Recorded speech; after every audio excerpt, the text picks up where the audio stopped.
Hi, Queen here, back again with another mini vlog.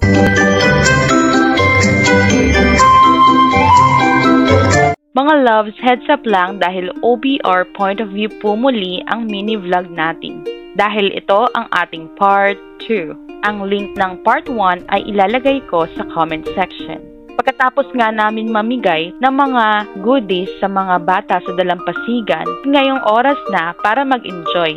Na mga bandang 4 PM na nga kami nagpalit ng pang-swimming. Dahil hinintay pa namin bumaba ng kaunti ang araw. Hindi pa man din ako nakapagdala ng lotion dito. Kaya naglakad-lakad muna kami sa dalampasigan. At maya-maya ay nag-swimming na nga kami. Mga ilang sandali ay umahon na rin kami dahil na rin malapit ng kuhanin ng mga mangingisda ang kanilang lambat na inilagay sa dagat. At ito, grabe, napakadami nilang nahuli. Hindi na nga namin kinaya ang pagod at panandali ang nagpahinga sa aming camping tent. At ito, tulog na nga ang diver ko dahil sa pagod at 24 hours na siyang gising simula pa after sa trabaho. Kaya ito, nag-play na lang muna ako ng music. Sakto naman at hindi ako nakatulog dahil nasilayan ko ang sunset at nakapag-picture-picture pa ang grupo sa tabi ng dagat. At nang kinagabihan ay inihanda naman namin ang makakain. Maling. Alat, kulay pula.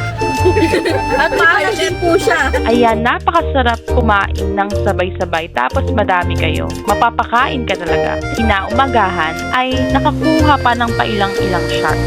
Hindi na namin nakuhanan ng paggising dahil medyo madilim pa nang kami ay lumabas ng tent. Pero napakasarap sa tenga ng mga hampas ng tubig. Yun ang gigising sa'yo. Naglalakad kami dito nang nakita na namin ang sunrise. Iba din yung simoy ng hangin, sobrang fresh.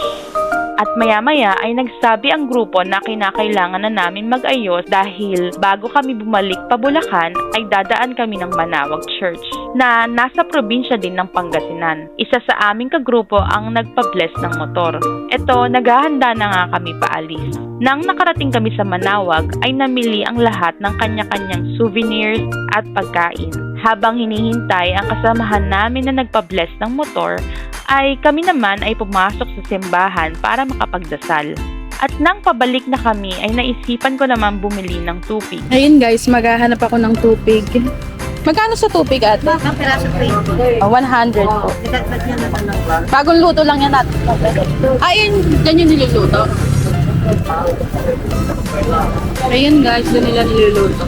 Papalamanan lang ng gano'n, no, te? Oo, ito yung Ano yung ingredients niyan, te? Asukal yung malagkit. Binibidyo ko lang para. Salamat. Maya-maya ay bumiyahe na rin kami. At pagkatapos ng ilang oras na biyahe ay nag-stop over sa Jollibee, Magalang, Pampanga. Sobrang bilis nga ng aming biyahe na mapapanood nyo sa aming motovlog. Kaya bisitahin nyo na ang aming channel mga loves. Ilalagay ko na lang ang link sa comment section. Dito ay nagiwahiwalay na nga kami ng daan at nahati sa dalawa ang grupo. Finally at malapit na kami at nagpaalam na rin kami sa aming kasamahan at dumaan kami sa Jollibee para bumili ng maiinom. Sobrang init kasi niyan mga loves, mga bandang past 3 PM na kami nakarating sa bahay. Bawat biyahe ay nakakapulot ng aral. Sa ride namin na ito ay natutunan kong makisama at mas maintindihan at kilalanin ang mga kagrupo namin. Nung una ay hindi kami magkakakilala. Ang alam lang namin ay pare-parehas kami ng gusto, ang magmotor, mag-rides. Mas lumawak ang tingin ko sa mundo. There's a lot more. Ang kakaunti ay dumadami.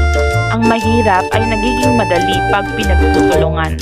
At higit sa lahat, pare-parehas namin gustong ma-share ang aming blessing kahit sa papanong paraan. So paano, hanggang dito na muna. Thank you so much mga loves for watching. See you again next time.